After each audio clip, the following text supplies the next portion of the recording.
오늘 저는 그 질문과 답 시리즈 37번째 선한 영향력 27번째 경외하는 복, 우리가 경외하는 복을 받아서 이렇게 영향력을 있는 사람이 되어야 된다.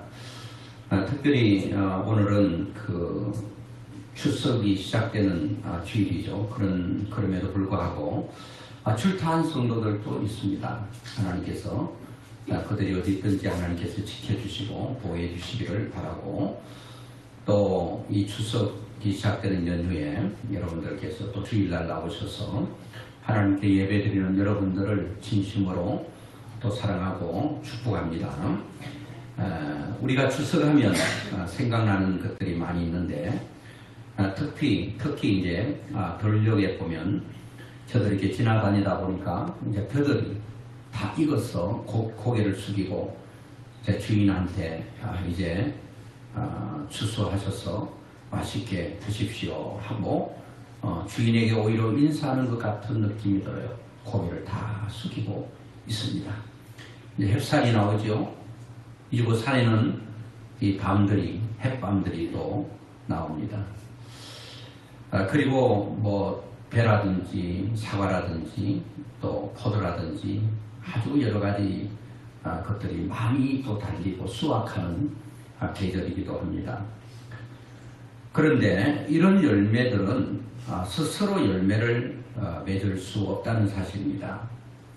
왜냐하니까 이 모든 것들은 나무에 가지가 붙어 있어야 열매를 맺을 수 있다.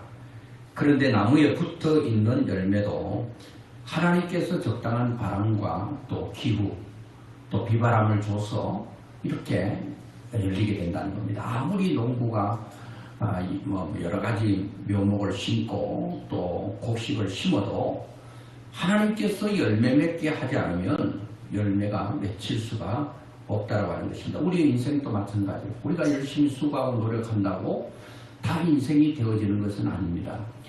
때로는 예수를 잘 믿어도 심한 고난과 역경 속에 있기도 합니다. 그런데 분명한 것은 그리스도인들의 삶은 지금 보기에는 참 답답하고 힘든 그 고난의 터널을 지나가는 그런 과정이라 할지라도 결국은 아름답게 하십니다. 결국은 로마서 8장 28절 말씀처럼 합력해서 선을 이룬다. 이거 하나 믿으면 우리는 어떤 고난 가운데서도 너끈히 고난을 이길 수 있어요. 결국은 우리를 선을 이루신다. 즉 말하면 우리의 영원한 번향이 약속되어 있다는 거예요. 우리는 이미 천국이 약속되어 있는 이미 엄청난 복을 소유하고 있는 사람들입니다. 그러니까 그런 그 엄청난 복을 누리는 사람으로서 오늘 당하는 그 어려움이 있을 수 있어요. 그런데 이제 어떤 분들이 나는 이렇게 예수를 잘 믿고 잘 섬기고 또 이렇게 충성하는데 왜 이렇게 어려움이 많습니까? 하나님이 나를 도와주지 않는 거 아닌가? 하나님이 나에게 신경 쓰지 않는 게 아닌가? 전혀 그렇지 않습니다. 오늘 믿음의 사람들이 어려움이 있음에도 불구하고 오늘 하루하루를 믿음으로 살아갈 수 있다면 그 자체가 복입니다. 그 자체가 우리에게 큰 축복인데, 오늘은 본문 말씀을 통해서 믿는 가정, 또 믿는 사람의 일과 가정, 그리고 예루살렘에 복 주시는 것에 대해서 이야기하고 있는데, 특히 오늘 본문은 이 복, 이런 말이 많이 나옵니다. 복. 그러니까 축복이 아니죠. 축복은 빌축, 복복이잖아요. 우리가 축복을 빌어줄 수 있어요. 하나님 이 사람에게 복을 주십시오. 빌 수 있는데 하나님 축복해 주세요. 그런 말은 맞지 않는 말이죠. 하나님은 그냥 복의 근원이시기 때문에 복을 주시는 분이에요. 그는 복을 주시는 분이고 우리는 복을 줄 수 있는 사람이 아닙니다. 우리는 축복을 할 수가 있습니다. 근데 하나님은 우리에게 복을 주시는 게 복에 대한 얘기하고 그 형통이라는 말이 나옵니다. 그리고 번영이라는 말씀을 하고 있는데 이 형통도 마찬가지입니다. 우리가 생각하는 형통하고 또 성경이 말하고 있는 형통은 많은 차이가 있을 수 있습니다. 우리가 말하는 형통은 뭡니까? 다 잘 되는 거예요. 몸도 건강하고 돈도 잘 벌고 자식들도 잘 되고 승진하고 집 사고 뭐 그냥 뭐 모든 것들이 막힘이 없는 것, 그런 거를 형통이라고 하지 않습니까? 그런데 뭔가 가다가 막히는 듯하고 정체가 되고 이러면 내 인생은 왜 불통한가? 왜 잘 안 되는가? 이렇게 말하는데 성경은 항상 그렇게 말하고 있어요. 하나님의 뜻을 이루어 가는 과정 속에 놓인 것, 그것이 고난이든 아픔이든 그것은 때로는 눈물이든 하나님의 뜻을 이루어 가는 과정에 있는 고난이라면 그 고난도 형통이다, 이렇게 말하고 있거든요. 그 가운데 제가 전에도 말씀드렸는데 요셉의 삶이 그렇습니다. 요셉은 믿음대로 살고 하나님 뜻대로 살려고 몸부림치다가 죄 안 지으려고 하다가 누명을 뒤집어 서게 되고, 그것 때문에 보디발의 아내가 자기의 정당성을 인정하기 위해서 죄 없는 요셉을 감옥에 가두어버렸어요. 그리고 보디발의 집에서는 쫓겨났단 말이에요. 여러분, 쫓겨나는 것이 형통입니까? 감옥이 형통입니까? 어떻게 우리가 생각할 때 감옥이 형통일 수도 있습니까? 그리고 잘 안정을 취하고 있는데 거기서 쫓겨나는 것 어떻게 형통이라고 말할 수 있느냐 말이에요. 그런데 하나님은 요셉이 하나님께서 형통케 하셨더라고 그랬거든요. 형통케 한 게 쫓겨나는 거예요. 그 형통케 한다는 말이 감옥에서 요셉이 형통한 자가 됐다고 그랬거든요. 어떻게 여러분 감옥이 형통일 수 있어요?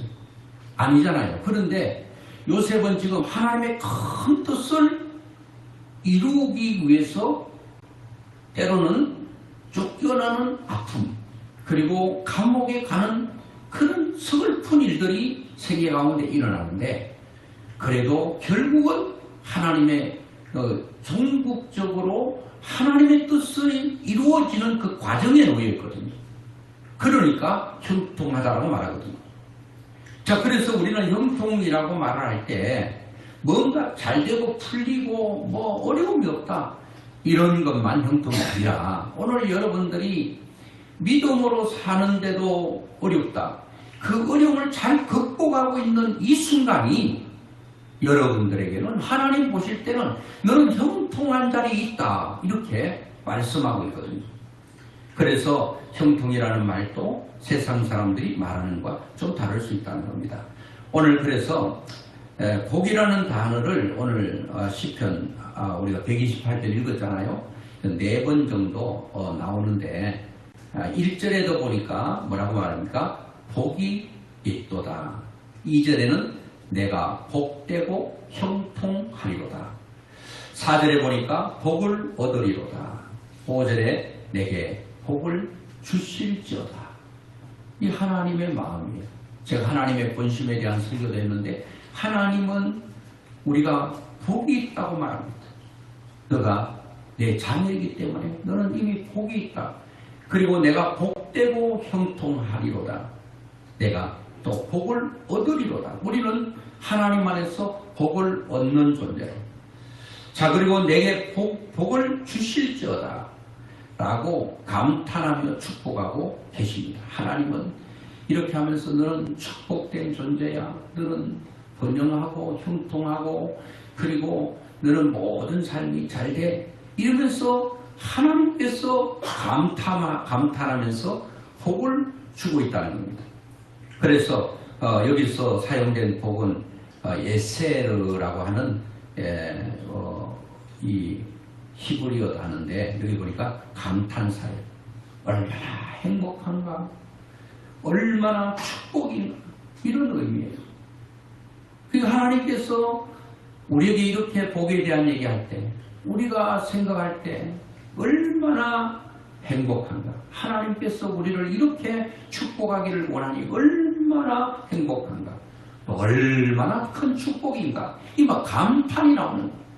어찌 내가 하나님께 복받은 자로, 이런 형통한 자로 그런 자리에 있게 됐는가, 그걸 생각하니까 굉장히 감탄사가 나온다는 겁니다. 그럼 여러분, 하나님은 어떤 사람에게 복을 주신다고 했는가 하면 하나님을 경외함이 우리로 복을 받아 누리게 한다. 그렇게 말합니다. 하나님을 경외하는 것. 자, 오늘은 다른 단어보다도 하나님을 경외하는 것. 자, 하나님을 경외하는 자들에게 이제 형통의 복, 평강의 복, 그리고 또 가정과 자녀와 또 자녀의 자녀, 후손들에까지도 복이 계속 연결되게 하는 그 연결고리로, 고리가 고리로 계속 연결되어 가는 것은 내가 하나님을 잘 경외하고 내 자녀들이 또한 하나님을 잘 경외하고 또 내 자녀의 자녀, 손주들이 하나님을 잘 경외하고 이 하나님을 잘 경외함으로 말미암아 이 고리가 끊어지지 않고 계속적으로 흘러가는 것. 오늘 여러분 추석을 앞두고 이제 가족들이 한 자리에 모여서 모이게 될 텐데 참 뭐 몇 명이 됐든 간에 추석날 모여가지고 가족들이 둘러앉아서 하나님을 예배하는 것. 이게 경영 아니겠습니까? 그리고 그것이 잘 안 되면 우리는 먼저 믿는 자로서 소원해야 될 것입니다. 하나님, 우리 가족은 언제 나와 가족과 자녀들과 그리고 모두가 모였다면 함께 둘러앉아서 하나님을 경외할 수 있는 그날이 오기를 기대하고 그리고 기다리며 기도하면서 우리는 그 날들을 소원해야 될 것입니다.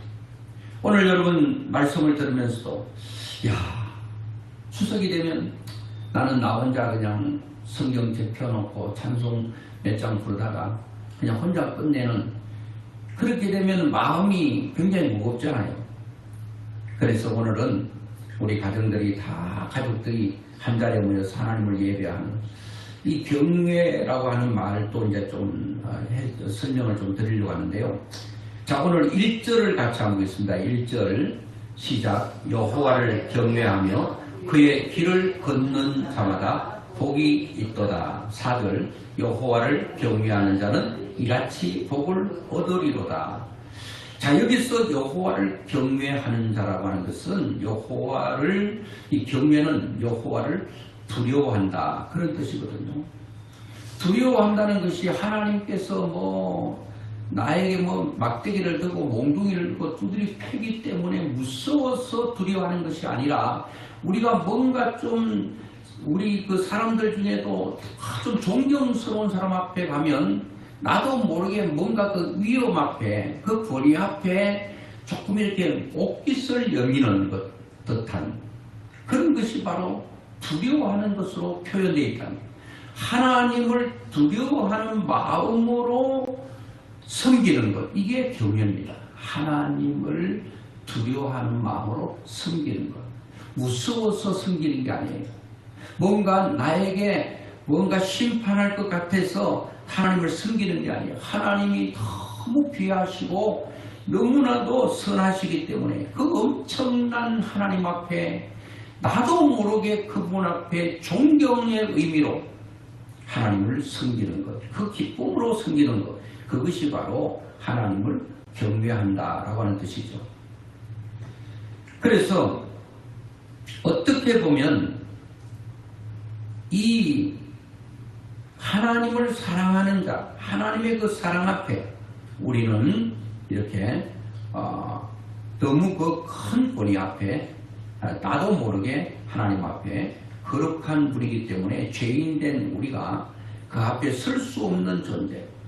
그런데도 불구하고 하나님께서는 우리를 사랑하시고 그 사랑 앞에 우리가 경외하는 것입니다. 그래서 쉽게 말하면 하나님을 잘 섬기는 거죠. 경외라고 하는 것은 하나님을 기쁘시게 하는 삶이에요. 자, 오늘 4절에도 보니까 1절에 보니까 여호와를 경외하며 그의 길을 걷는 자마다 그의 길을 걷는 자. 그러니까 하나님께서 우리에게 걸음을 정해 놓으셨어요.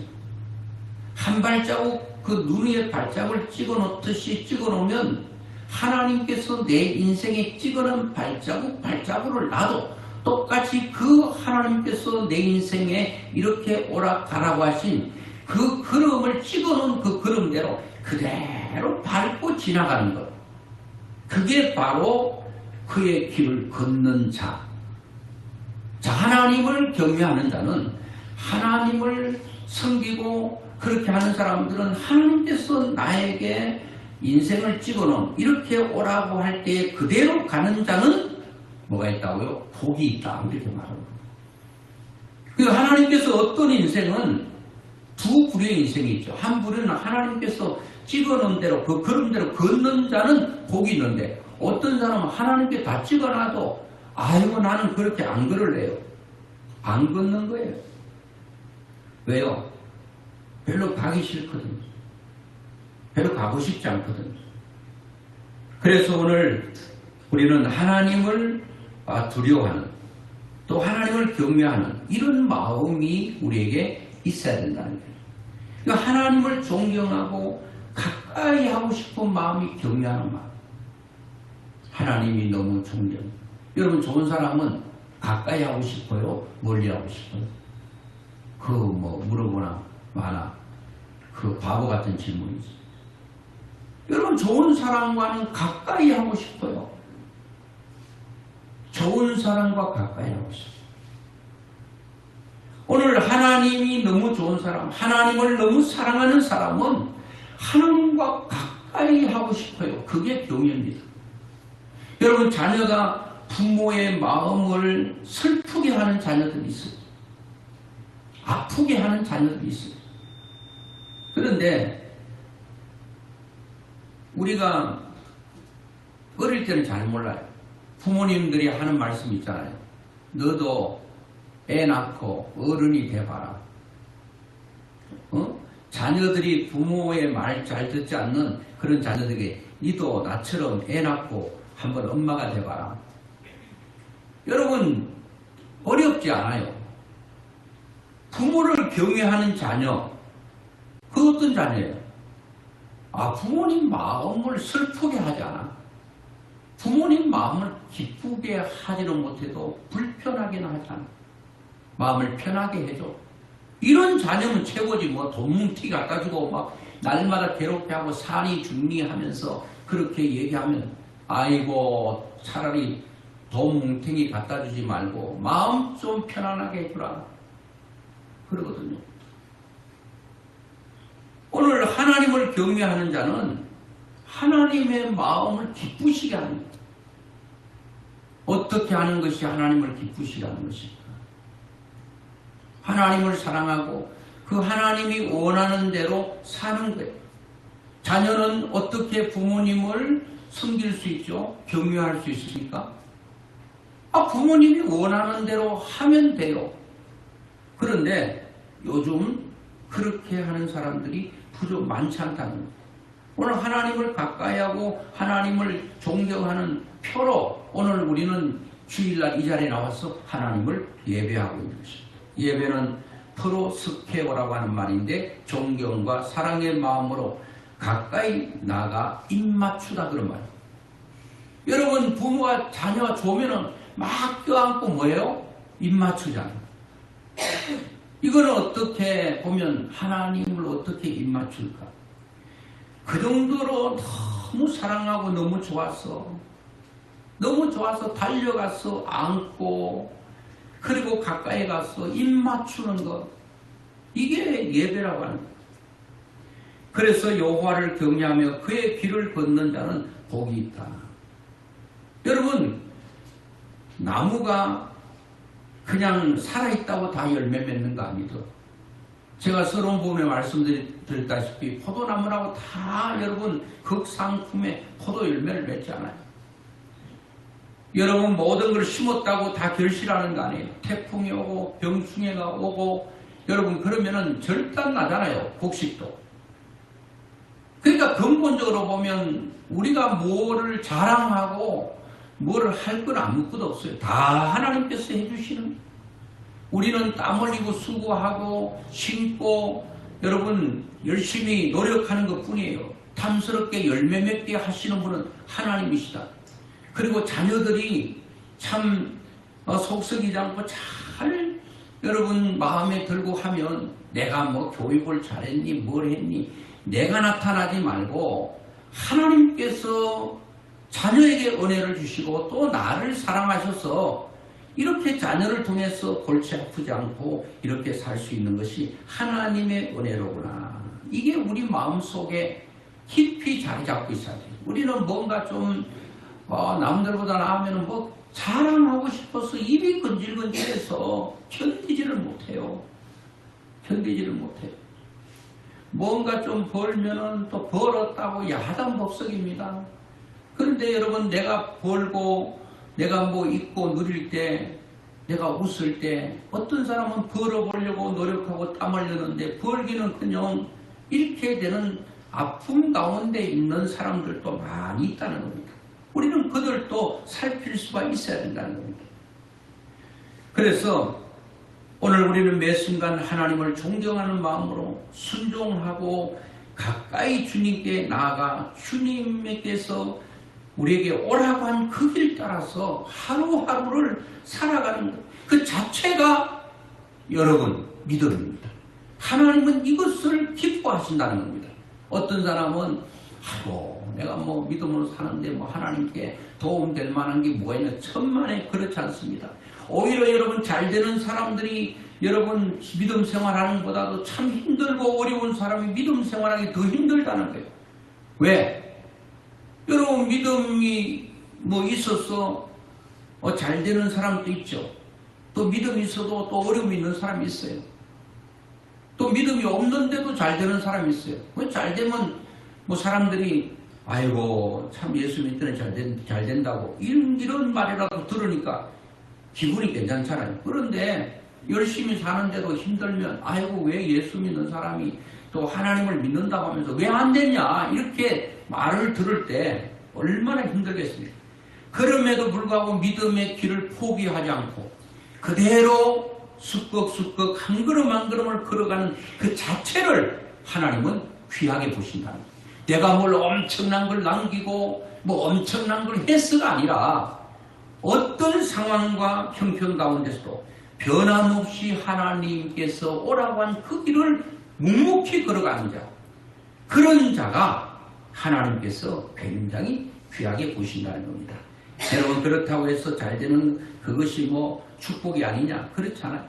하나님께서는 오늘도 우리에게 엄청난 복을 말씀하고 있는데, 자 2절부터 6절에 나와 있는데 뭐에 대한 시편 128편은 가정에 대한 복을 말씀하고 있는데 2절에 보니까 내 손으로 일한 만큼 내가 먹으니 이것이 복이요 은혜다 그렇게 말합니다.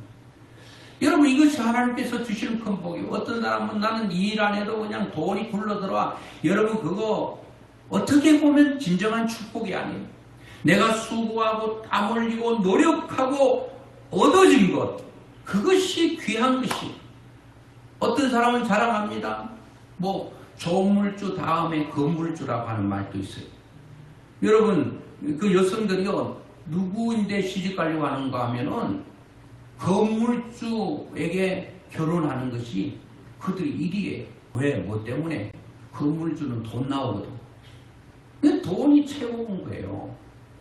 그래서 오늘 여러분 땀 흘리지 않고 수고하지 않고 얻어지는 것이 엄청나게 많은 것, 그것도 여러분 어떻게 보면 그런 것도 있으면 좋겠어요. 네?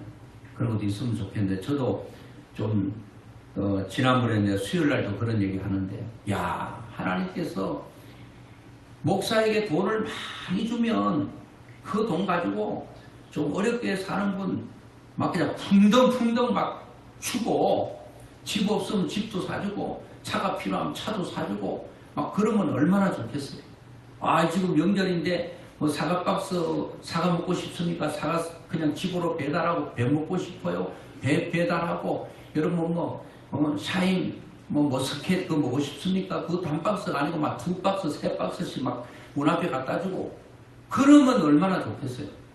아 그러려고 돈 달라고 해도 잘 안 주세요. 그런데 그분이 뭐 인색해서가 아니라 그렇게 막 불로소득으로 막 들어오고 이런 것들이 복이 아니라, 어떤 사람은 야 내가 손으로 수고한 만큼 얻는 것도 없고 그런 사람도 많잖아요. 뭔가 한번 돈을 모아가지고 가게를 인테리어 해가지고 1, 2억 투자했는데 손님이 와야지. 1, 2년 만에 문 닫았어. 그런 사람도 얼마나 많습니까? 그런 사람 앞에 나는 뭐 그냥 1, 2억 투자도 아니고 1, 2천만 원 투자했는데 뭐 1년에 1, 2억 벌었다니, 이런 얘기를 하면 1, 2억 투자해서 쫄딱 망한 사람은 그 사람들 가슴에 못을 박는 거예요. 자, 하나님께서는 오늘 어떤 사람이 복이 있는가 하면 내 손으로 일한 만큼 내가 먹으니 복되도다. 어떤 사람은 일도 안 하고 먹으려고 해요. 털도 안 뽑고 먹으려고 하는 사람도 있다고 그러잖아요. 손도 안 대고 코 풀려고 하는. 그냥 쉽게 뭐 인생이 좀 되지 않는가.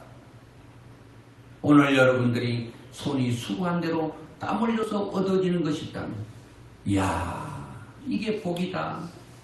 하나님 나에게 복이다. 제가 어제 잘못하게 글을 안 쓰면서 2가지 꼭 기억해야 될 것, 그래서 내가 메모해놨어요. 메모 안 해도 아는데 7월 26일로 기억돼요. 몸이 너무 좀 아프고 뭐 두들겨 누가 패는 사람은 없는데 때리는 사람은 없는데 이 두들겨 맞은 것처럼 아파요. 그러면서 기침도 나고 한 달 정도 계속 마른 기침도 나오고 그래가 굉장히 힘들었어요.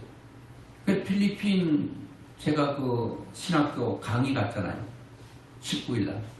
그래 가가지고 그 이튿날부터 강의해야 되는데 계속 기침이 나오는 거예요. 그래가지고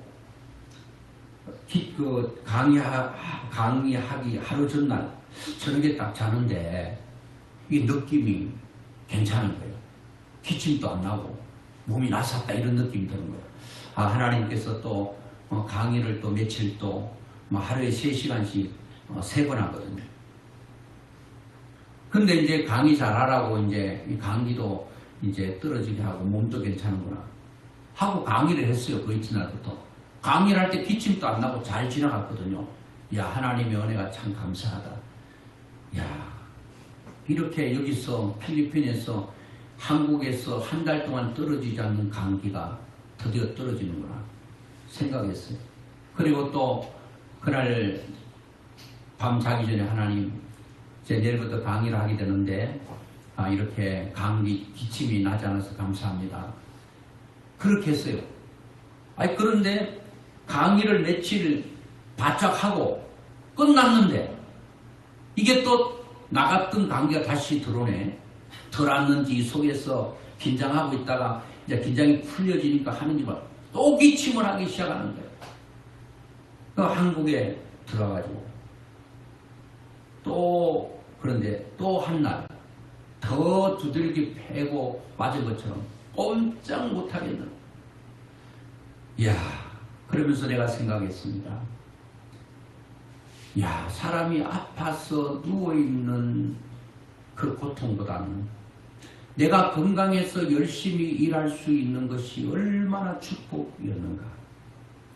오늘 여러분 지금 이 순간 여러분 생각할 때에 내 몸이 건강하다. 열심히 하셔야 돼요. 뭐든지 하셔야 돼요. 아니면 바깥에가 그냥 열심히 뛰어다니든지 가만히 있지 말고. 여러분들도 아파 본 적이 있으시잖아요. 제가 지난번에도 말씀드렸잖아요. 아프면 우리가 못하고, 그리고 꼭 기억해야 되고, 그때 아파서 아무것도 못할 때를 생각하면서 오늘 지금 제가 건강하면 열심히 해야 되는 거야. 오늘 노는 것이 복이 아니라 내 손으로 일할 만큼 내가 먹으니 복되도다 그랬거든요. 일할 수 있는 것, 움직일 수 있는 것, 그 자체가 복인 걸 알아야 되는데 사람은 건강한 거 복으로 생각하잖아. 젊은 사람들은. 물론 안 아프니까. 젊다고 안 아픈 거 아니거든요. 또 나이가 들었다고 반드시 아픈 건 아니에요. 그런데 나이가 먹어가면서 약해져요. 첫째 기억해야 될 것은 지금 매 순간순간마다 내 몸이 건강하냐? 그러면 열심히 해야 된다. 열심히 해야 된다. 또 한 가지 기억해야 될 것은 이제 인간이기 때문에 6월간이기 때문에 나이가 먹어가면 약해져서 일하려고 해도 힘이 없어서, 기운이 없어서, 기력이 없어서 일할 수 없을 그때가 분명히 온다. 그때가 오기 전에 지금 내가 건강하면 열심히 하는 것이다. 여러분도 기도하세요. 내가 하나님 앞에 갈 때까지 건강하게 이런저런 일을 하다가 한 2, 3일 정도만 살짝 아프다가 고통 없이 가는 것. 그 큰 축복입니다. 근데 만약 여러분 아무것도 안 하고 무의도식하고 하는 게 복이 아님을 알아야 됩니다. 아우 나는 좀 그냥 아무것도 안 하고 좀 핑핑 놀면서 그냥 살면 그 복이 아니에요. 잘 사는 나라 자살률이 많다고 그러잖아요. 다 먹여주고 뭐 다 해주니까 너무 인생이 따분한 거예요. 여러분 노는 것도 하루 이틀 놀아야지 계속 놀면 그 힘들거든요. 그래서 오늘 우리가 땀 흘리고 수고한다는 것 그거 감사해야 됩니다. 그렇다고 너무 몸에 버겁게 되는 것은 안 됩니다. 너무 몸이 힘은 2개밖에 안 되는데 10개의 힘을 써서 몸이 다 망가지는 사람도 있어요. 제가 말씀드린 것처럼 농부가 땀 흘리고 수고해도 가뭄이 와버리고 홍수가 와버리고 해충 때문에 헛수고하는 때가 많습니다. 열심히 사과하지만 열심히 안 한 게 아니에요. 그럼 다 되는 거 아니에요. 근본적으로 하나님께서 도와주셔야 돼요. 하나님께서 도와주셔야 돼요. 전도서 3장 13절에 보면 사람마다 먹고 마시는 것과 수고함으로 낙을 누리는 그것이 하나님의 선물인 줄도 또한 알았다. 전도자는 알았습니다. 먹고 마시는 것 그리고 수고함으로 낙을 누리는 그것이 하나님의 선물인 줄 알았대요. 하나님의 선물이 뭐라고요? 먹고 마시고 그리고 내가 땀 흘리고 수고하는 거기서 오는 낙, 즐거움이 하나님의 선물이라는 거예요. 여러분 먹고 마실 때 야 기쁨이 있어요. 어떤 사람 밥상 앞에 늘 잔소리하는 사람이 있어요. 잔이, 싱겁니, 맵니 뭐 이렇게 하는 사람. 제가 지금 기억으로는요. 제가 결혼한 지 37년 정도 됐는데 제 기억으로는 한 번도 밥상 앞에서 우리 아내가 뭐 해주는 거 짜다, 맵다, 싱겁다 뭐 대다, 질다, 묽다, 짙다 한 적이 없는 것 같아요. 정인이 앞에 있으니까 물어보세요. 제가 기억력이 나빠서 날마다 하고 잊어버린지를 몰라도 안 한다니까요. 그거 하나 제가 점수 딴 것 같아요. 그러니까 항상 잘해주는 것 같아요. 어떨 땐 너무 잘해줘가지고 이렇게 내가 잘해준 거 하나도 없는데 이렇게 잘해주면 야 이거 좀 불안할 때도 있다니까요. 왜 잘해주는지는 잘 모르겠어요. 건강하시라고. 네, 그래요. 자, 여러분 밥상 앞에서 불평하는 자. 전도자는 말했잖아요. 솔로몬이 전도서를 썼는데 솔로몬은 먹고 마시는 게 지천에 깔려있어요. 먹고 마시는 그 낙이 하나님의 선물이에요. 진짜 아파서 목구멍에 물을 넘겨도 안 넘어갈 때 그게 얼마나 큰 고통입니다. 자, 그리고 또 어떤 게 복인가 하면 3절부터 6절까지 있는데 우리 3절을 같이 보겠습니다. 내 집 안방에 있는 내 아내는 열매를 많이 맺는 포도나무와 같고 내 상에 둘러앉은 내 아이들은 올리브 나무의 묘목과도 같다. 6절에 내 자식의 자식을 볼지어다. 이스라엘에게 평강이 있을지로다. 이렇게. 자, 하나님께서 우리에게 주시는 그 복이 뭔가 하면 하나님을 경외하는 사람은 그 가정이 복을 받아서 번성하고 화목하게 되는 복을 받게 된다는 말씀인데 그래서 아내는 열매를 많이 맺는 포도나무와 같이 자녀들 많이 낳아 그런다. 옛날에는 낳고 또 낳고 줄줄이 사탕으로 막 타서도 낳고 이렇게 해서 복이었는데 요즘은 안 낳잖아요. 뭐 옛날에 이런 캠페인도 있었어요. 둘만 낳아 잘 기르자. 너무 많이 나니까 뭐 인구가 많이 나니까 지금 둘만 낳는 게 아니라 한 명도 안 낳아. 이제는 한 집 건너 한 명만 낳자. 한 집은 낳고 한 집은 낳지 말자. 이러니까 여러분, 사람이 그 나라의 재산이고 힘인데 이러다가 대한민국 없어집니다. 지금 나가보면은 외국 사람, 타문화권 사람들이 엄청나게 많아요. 우리나라요, 그 외국 사람들이 전체가 와가 있대요. 이것도 하나님의 뜻이 있다고 저는 보고 있는데, 어쨌든 하나님을 경외하는 가정은 복을 받는데, 그 마치 포도나무의 열매가 주렁주렁 탐스럽게 열린 것처럼, 여러분 포도송이를 샀는데 그냥 덤성덤성 가뭄에 콩나듯이 그러면 여러분 이거는 팔리지를 않아요. 근데 포도송이가 알알이 탁 차 있으면요, 이거는 잘 팔려요. 이처럼 아내들은 자녀를 많이 출산하는 것을 복이라고 생각했는데, 그리고 그 자녀들이 늘 한 상에 둘러앉아 있어. 이게 복이라는 거예요. 추석이 되는데 가족들이, 자녀들이 안 와. 뭐 속이 상하다고 안 올 수도 있고 기분 나쁘다고 안 올 수 있는데, 이게 아니라 진짜 복은 가족들이 다 한 상에 밥상머리에 앉아서 다 같이 둘러앉아서 밥을 먹는 것, 이것이 행복이로다 라고 말하는 거예요. 복받은 증거가 뭐냐? 이런 가정이 되는 거예요. 하나님을 경외하는 자가 복을 받는다는 것은 마치 감람나무와 같다. 그래서 왜 감람나무라고 했을까? 이 특징을 봤더니 감람나무는 15년이 자라는데 15년이 걸린대요. 때로는 1000년을 산다니, 감람나무가. 15년 자라서 1000년을 사는데 열매를 맺기 시작하면 매년 0.5톤씩 이 한 나무가 열매를 맺는다는 거예요. 그래서 유대인들은 모든 생활에 꼭 필요한 재료가 바로 이 감람나무에서 나는 감람유를 가지고 사용하는데, 이 한 나무에서 나면 0.5톤이 나오니까 이 필요한 것, 이게 여러분 어린 감람나무, 자녀들이 다 이런 하나님의 큰 복 가운데 거한다는 거예요. 뭐를 더 원하겠어요?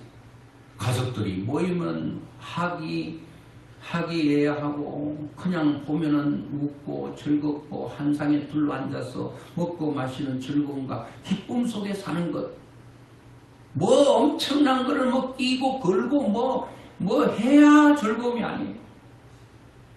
비록 귀걸이 하나 못 끼고 목걸이 하나 못 차도 가족들이 함께 앉아서 웃으면서 이렇게 사는 것, 이게 성경이 복이라고 말하는 거예요. 5절에 보니까 여호와께서 시온에서 내게 복을 주실지어다. 너는 평생에 예루살렘의 번영을 보며, 이 시온의 대로 이런 말을 쓰잖아요. 시온의 대로 하나님께로 향하는 마음을 시온이라고 대표성 있게 말하는 거예요. 우리는 시온을 향하여 마음이 향해 있어야 돼요. 이것은 하나님께로 향하는 마음, 그런 마음이 있는 자들에게 복이 있다는 거예요. 자녀들이 부모님께 마음이 향해 있으면 얼마나 좋아요. 부모님 생일이 언제인지, 결혼기념일이 언제인지, 나는 나하고 알 바가 아니야. 이런 자녀도 있잖아요. 근데 부모님 생신 잘 챙기고, 그리고 결혼기념일 잘 챙기고, 때마다 어버이날 또 부부날 자녀들이 잘 챙기고, 또 부모님은 자녀들에게 이런 자녀가 되기를 원하기만 하면 안 되죠. 또 좋은 부모가 자녀들에게 되어줘야 되겠죠. 이거는 상관간에 잘 돼야 돼요. 자녀들이 잘못되는 자녀들은 부모들로부터 받았던 상처 때문에 자녀들이 삐딱해 나가는 데가 너무 많다는 거예요. 자녀들에게 잘못되는 것은 어떻게 보면 부모의 책임이 많다는 거예요. 인정하든 인정하지 않든 그럴 수 있다. 그래서 이 자녀들도 나도 시온을 향하여 마음이 가야 된다. 이게 하나님을 경외하는 마음이에요. 그러니까 마음이 하나님께로 향하는 마음이, 자녀들이 부모님께 향하는 마음, 그런 마음이 다 경외라고 하는 것입니다. 여러분 마음이 어때요? 하나님께로 자꾸 향하고 있습니까? 하나님과 가까이 입 맞추고 싶어요? 그러면 여러분들은 하나님을 경외하는 사람입니다. 차라리 나는 가까이 하고 싶지 않아. 이런 관계가 가까이 하고 싶다는 것은, 가까이 하고 싶지 않다는 것은 뭔가 문제가 있다는 거예요. 자꾸 멀어지고 싶어요. 부모와 멀어지고 싶고 떨어지고 싶고 같이 만나고 싶지가 않아. 같이 밥상머리에 앉아서 밥 먹고 싶지 않아. 불편해서. 이게 여러분 얼마나 이 고통입니다. 자, 그래서 오늘 말씀을 맺으면서 하나님을 경외하는 자녀들에게는 복의 복을, 자, 형통의 복과 평강의 복과 그리고 자녀의 복과 자손의 복, 이게 제가 뭐로 연결되어 있다고 그랬습니까? 하나님을 경외하는 마음으로 하나님을 경외하는 삶이 될 때에 이 복이 계속 이어져 간다는 거예요. 계속 이어져 간다. 아브라함이 하나님과 관계를 잘 경외했더니 아브라함의 아들 이삭이 더 넓어졌어요. 그리고 이삭의 아들 야곱인데 이 야곱이 12아들을 낳아서 12지파가 되고 이스라엘 나라를 형성했어요. 가면 갈수록 복이 이렇게 부채꼴처럼 계속 커지는 거예요. 계속 커져가는 거예요. 처음에는 내가 하나님을 경외했는데 점점 뻗어가는 거예요. 아들 때, 또 손주 때로 뻗어가는 거예요. 그리고 요셉은 어디까지 갔습니까? 애굽의 총리가 되어서 애굽 이집트를 장악하고 7년 풍년을 통해서 잘 지혜롭게 모든 풍족한 곡식을 적시했다가 7년의 흉년 때에 풀어서 그들을 다 살리는 엄청난 영향력을 끼치는 사람이 됐다. 자, 성경은 내가 하나님을 잘 경외하고 내 자녀가 하나님을 가까이 하고 잘 섬겼더니 계속 그 복이 커져가고 넓어지고 번영해간다. 그래서 오늘 어떻게 보면 누가 어떻게 믿는 것보다도 나만 잘하면 돼. 내가 하나님 잘 섬기고 그리고 우리의 자녀들이 하나님을 잘 경외하면 열매 맺는 것은 작은 게 아니야. 열매 맺으라고 소리 지르지 않아도 돼. 좋은 뿌리가 튼튼하고 나무가 튼튼하면 가지가 튼튼해서 열매는 자동적이에요. 근데 뿌리는 시원찮고 나무도 시원찮은데 어떻게 열매가 잘 맺히기를 원한다면 그거 안 되는 거죠. 뿌리가 건강하면 당연히 줄기가 나무에서 나온 줄기가 튼튼하면 열매는 맺지 말라고 해도 맺는 거예요. 그러면 뿌리와 나무의 역할이 뭐냐? 하나님을 경외하는 하나님. 그래서 이번 추석은 여러분들이 하나님을 잘 경외하고 가족들과 한 상에 둘러앉아 하나님을 예배하고 또 평생 하나님을 잘 섬기는 그러한 가정이 되어서 여러분 자신도 복을 받고 자손도 복을 받고 자식도 복을 받는 이 엄청난 복을 받아서 선한 영향력을 끼치는 귀한 삶을 살아갈 수 있기를 주의 이름으로 축원합니다.